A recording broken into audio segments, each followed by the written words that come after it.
UAE के president ने ये बात कही है कि जो इंडिया में एजुकेशन है, जो उनके ऑथर की बुक है, उनके हॉली बुक्स है, वो सबके सब इंडिया से यूएई में भी पढ़ाई जाएंगे और उनके एजुकेशन को मुकम्मल कॉपी किया जाएगा यूएई में। और अगर ये भारत से बात करते हैं कि जी उनसे हमने जिहाद करना है, तो फिर वो तो हमसे कहीं आगे चले गए हैं। अब उनको हमारे जैसे लोगों की कोई फर्क पड़ता नहीं है, पाकिस्तान होना हो या ना हो।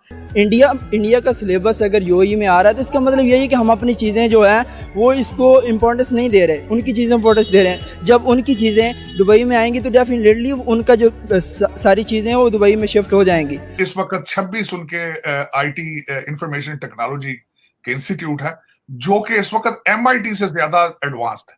इंडिया की तरफ से इस पर यह कहा गया है कि ये जो मामला है ये पाकिस्तान और इंडिया का बायलैटरल है मामला, इसके ऊपर कोई थर्ड पार्टी को बोलने की वो नहीं है कि इंडिया अपने मेड इन इंडिया प्रोडक्ट पूरी दुनिया में एक्सपोर्ट कर रहा है और पाकिस्तान क्या एक्सपोर्ट कर रहा है, गधे और कुत्ते। सीरियसली इन चीज़ों को लिया जाए ना तो ये हमारे लिए अलमिया है कि हम गधे और कुत्तों पे आके सोच रहे हैं। गधे और कुत्तों से कौमें तरक्कियाँ नहीं करती। कौमें जो तरक्की करती हैं ना वो अपनी स्टूडेंट्स की बेस पे करती है, अपने तालिब इल्मों को। सबसे पहले मेरी राय तो ये है, चले हमें किसी ने तो हमसे कुछ मांगा कि आप हमें भेजें, वरना तो हम ही मांगते हैं सबसे। Beggars can't be choosers, please understand that.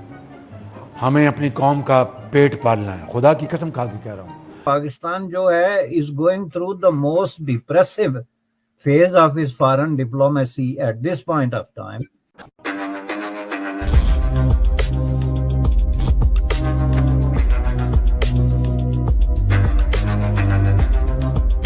नमस्कार दोस्तों रिसेंटली यूएई के प्रेसिडेंट ने भारत के एजुकेशन सिस्टम की तारीफ की और कहा कि यूएई को भी भारत जैसे एजुकेशन सिस्टम को अडॉप्ट करना होगा ताकि उनके सिटीजन्स भी एजुकेटेड हो और ऑलराउंड डेवलपमेंट हो उनका।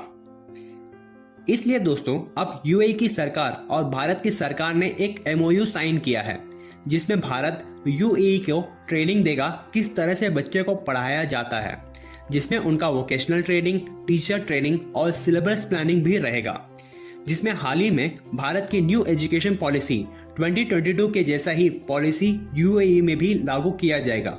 वहीं अगर हम अपने पड़ोसी पाकिस्तान को देखें तो वहां के मिनिस्टर्स अपने यूथ को जिहाद करना सिखा रहे हैं। दूसरी तरफ भारत दुनिया को पढ़ाई का असली मतलब बता रहा है। तो चलिए दोस्तों आगे इस वीडियो को। चाइना ने पाकिस्तान से गधों और कुत्तों की दरामद पर ख्वाहिश का इजहार किया है। जैसा कि आप सब जानते हैं कि इस वक्त पाकिस्तान बदतरीन मौशी बहरान से गुजर रहा है, जिस पर पाकिस्तान की गवर्नमेंट ने ये डिसीजन लिया है कि वो चाइना को गधे और कुत्ते एक्सपोर्ट करेगा।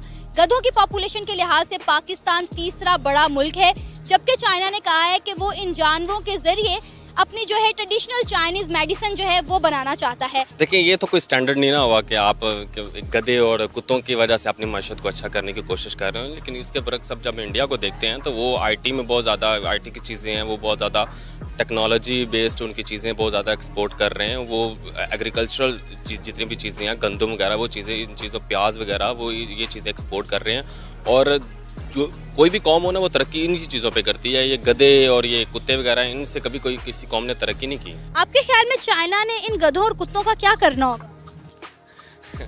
इसके बारे में तो कुछ कहा नहीं जा सकता। सुना है कि वो मतलब मेडिसिन वगैरह उन्होंने बनानी है, इससे कोई मेटाबॉलिज्म सेट होता है कोई इस चीज़ों को। लेकिन मेरे ख्याल से तो खाने ही होंगे उन्होंने जो उनका काम है। नहीं, मुझे भी यही सुनने में आया। उन्होंने कहा है कि हम इसे अपनी ट्रेडिशनल चाइनीज मेडिसिन तैयार करेंगे जिससे ब्लड के साथ साथ जो इम्यून सिस्टम है उसको बूस्ट किया जाएगा। तो जहाँ तक बहुत सारे लोगों की ये भी राय है कि गधे तो हमारे यहाँ आवारा फिर रहे हैं, कुत्ते भी आवारा फिर रहे हैं, तो किसी को देने में कोई हर्ज नहीं है, दे देना चाहिए। अगर बदले में पैसे आ रहे हैं तो इन गधों को कुत्तों को देकर पैसे ले लेने चाहिए। हाँ, नहीं तो मतलब गधे और कुत्ते उन्हें दे देंगे जो गधे यहाँ पे महंगे हो जाएंगे। हाँ। तो कुत्ते तो वैसे भी यहाँ पे फिर इतने कम हो गए, अब तो मार दिए हैं ज़्यादातर, कम ही हैं। तो वैसे भी देखा जाए ना, ये तो एक हो गया ना फनी साइड पे हमने थोड़ी सी बात कर दी। लेकिन ना सीरियसली इन चीज़ों को लिया जाए ना तो ये हमारे लिए अलमिया है कि हम गधे और कुत्तों पे आके सोच रहे हैं। गधे और कुत्तों से कौमें तरक्कियाँ नहीं करती। कौमें जो तरक्की करती हैं ना वो अपनी स्टूडेंट्स की बेस पे करती है, अपने तालिब इल्मों को उन्हें उनके ऊपर इन्वेस्ट करती है, कैपिटल इन्वेस्ट करती है उनके ऊपर, ताकि वो तरक्की कल को करें, क्योंकि उन्होंने कल को फ्यूचर बनाना होता है। जिहाद किस बात का, इनको तो लोगों को तालीम की तरफ लेके जाना चाहिए, कुछ एजुकेशन पे काम करना चाहिए था। ये जिहाद इस जमाने में कौन से जिहाद की बात ये कर रहे हैं? और अगर ये भारत से बात करते हैं कि जी उनसे हमने जिहाद करना है, तो फिर वो तो हमसे कहीं आगे चले गए हैं। अब उनको हमारे जैसे लोगों की कोई फर्क पड़ता नहीं है, पाकिस्तान होना हो या ना हो। भारत की इकोनॉमी भी आपने देखा कि कहां से कहां पहुंच गई है, लेकिन उसकी क्या वजह हो सकती है? मैं कंपेयर नहीं कर रही, हरगिज हमारा कोई कंपैरिजन बनता नहीं है, लेकिन मैं ये जरूर चाहूंगी कि सर, बहुत से लोगों ने मुझे कहा भी है कि हम ये तो सीख ही सकते हैं भारत से कि वो आगे कैसे बढ़े हैं। उन्होंने अपने फॉरेन पॉलिसी और अपनी इकोनॉमी को खास तौर पे, और एजुकेशन फील्ड को भी, क्योंकि बहुत भारत से सारे दुनिया में लोग फैले हुए हैं, तो एजुकेशन, इन 3 चीजों के ऊपर उन्होंने कैसे तरक्की की, क्या चीज उन्होंने ऐसा किया जिससे इतनी प्रोग्रेस आई है भारत में? दूसरा, मैं भारत की तरफ जब उनकी तरक्की देखता हूं तो मैं उनकी तरक्की, मैं नाकिद था पहले बड़ी चीजों का। रशिया की तरफ उनके झुकाव का नाकिद था, क्योंकि मुझे खुद अंदाजा नहीं था।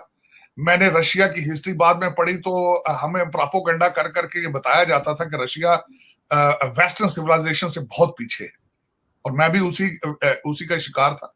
हालांकि रशियन साइंटिफिक अचीवमेंट्स बहुत पहले वो चांद पर भी गए और बड़े very compatible to the other world.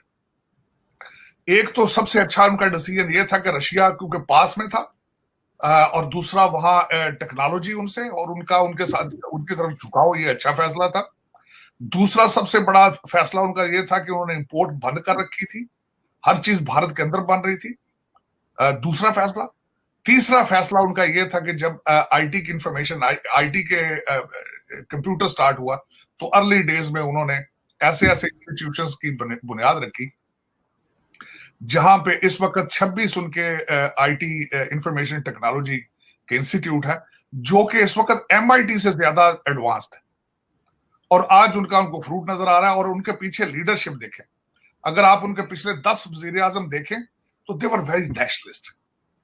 कभी अगर आप कंपैरिजन तो खैर बिल्कुल इस वक्त नहीं बनता, आपने बिल्कुल सही फरमाया, लेकिन आपने कभी देखा है कि उनका कोई वजीर आजम लंदन भाग के चला गया? आपने कभी उनका देखा है कि कोई वजीर आजम जो है उसके बच्चे वहां पे हों? कभी आपने देखा है कि उनके वजीर आजम की प्रॉपर्टियां सारी वहां हैं? कभी आपने देखा है कि हुकूमतें चेंज होने के सारे फैसले किसी और मुल्क में हो रहे हो? बल्कि यहां तक है, सोनिया गांधी जो कि इटालियन है, उन्होंने बड़ा टफ टाइम देखा। वो इटली वापस जा सकती थी, लेकिन नहीं गई, भारत में रह रही है, अब वहीं के कपड़े पहनते हैं। हमारी इस वक्त most popular lady Maryam Nawaz ने अगले दिन जाते दौरान स्टेटमेंट छोड़ी है कि मैं सर्जरी कराने जा रही हूँ। भाई, आप पाकिस्तान के लोगों को एक मैसेज देके गई है कि you are third class human.